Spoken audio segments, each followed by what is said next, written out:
بعض اوقات ماں باپ کے جانے کے بعد بھائی بہنوں میں کسی بات پر، کسی وراثت کے معاملے پر، کسی مال پر جھگڑا ہو جاتا ہے.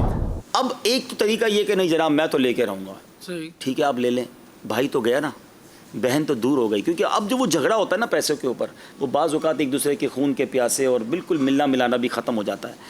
ہمیشہ یاد رکھیں ناظرین، خون خون ہوتا ہے، کچھ بھی ہو جائے، باہر کے لوگ باہر کے ہیں، اپنے خون والے لوگ اپنے ہی ہیں. کیونکہ جب آپ کو کچھ بہت زیادہ پرابلم ہوگی نا تو بھائی بہن ہی بستر کے کنارے کھڑے ہوتے ہیں. میرے فیس بک پر ہزاروں فرینڈز ہیں، لیکن بیمار ہونے پر مجھے میرے گھر والے ہی سپورٹ کرتے ہیں. گھر والوں سے بگاڑی ہوئی اور دنیا میں میرے لاکھوں چاہنے والے ہیں. تو گھر میں پہلے آپ اپنا سپورٹ تو حاصل کریں نا، تو اس کے لیے سیکریفائز کرنا ہوتا ہے. تو میں نے کئی ایسے بھائیوں کو دیکھا، بہنوں کو دیکھا کہ وہ وراثت کے معاملے اور دیگر معاملے میں کہا نہیں حق تو لے کر رہوں گا، چاہے عدالت میں جانا پڑے، چاہے پولیس بلوانی پڑے. پولیس بلوا کر عدالت میں جا کر مار کٹائی کر کے حق تو لے لیا، بھائی کھو دیا. میں ایک مثال کے ذریعے سمجھاتا ہوں. جی یہ تسبیح ہے، یہ ماں باپ جو ہے نا یہ ہیں، یہ پورے خاندان کو لیڈ کر رہے ہیں. اور یہ جب چلے جاتے ہیں نا، ہم نے تسبیح کے دانے جس طرح بکھرتے ہیں نا، اس طرح خاندان کو بکھرتے ہوئے دیکھا ہے. خدا را جوڑ کے رکھیں خاندان کو، بکھرنے نہ دیں، تھوڑا سیکریفائس کر لیں، معاف کر دیں. آپ کو لگ بھی رہا ہوگا یار زیادتی ہو رہی ہے میرے ساتھ، یہ میرا تھا، بھائی کا ہی ہے نا، بھائی کو ہی جا رہا ہے نا، بہن کو ہی جا رہا ہے نا، اپنے گھر میں جا رہا ہے نا، چلو اللہ اس کو خوش رکھے. یہ میرا بھائی نہ چلا جائے، یہ پیسوں سے نہیں ملتا، یہ خون اور یہ جو خاندان جڑا ہوا ہے نا، یہ کروڑوں روپے خرچ کر کے نہیں جڑ سکتا.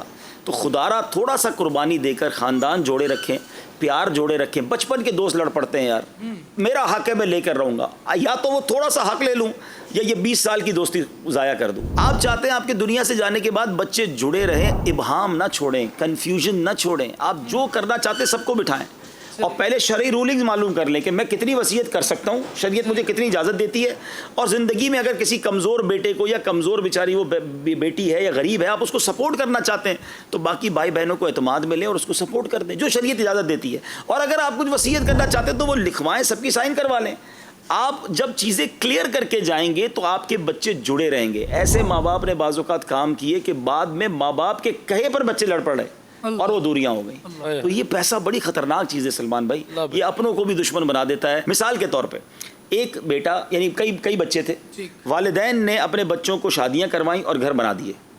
ایک چھوٹا بیٹا جو تھا وہ ماں باپ کی خدمت کرتا رہا اور ماں باپ کے ساتھ ہی رہا، کیونکہ کسی ایک کو تو رہنا تھا، آخر میں چھوٹا بچ جاتا ہے.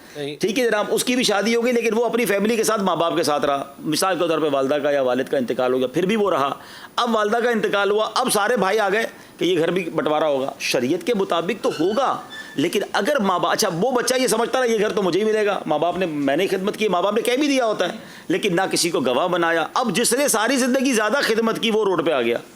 سب کے گھر پہلے بن گئے، وہ بیچارہ خدمت کے لیے ماں باپ کے ساتھ رہا اور وہ آخر میں روڈ پہ آ. یار آپ پہلے ہی کلیئر کر لیتے، سب کو بلا لیتے، شرعی تقاضوں کے مطابق اس بچے کو گھر دے دیتے کہ بھائی دیکھو تم سب کے گھر بنا دیے، اس نے میری خدمت کے لیے الگ نہیں گیا. لیکن سلمان بھائی یہ وہ بے وقوفی ہے، یہ وہ جس کو کہیں کہ ابہام اور کنفیوژن ہے کہ بعد میں گھر ٹوٹتا ہے. میں پہلے بھی ایک سلسلے میں کہا تھا، دوبارہ کہہ دیتا ہوں، شاید کسی کو کام آ جائے.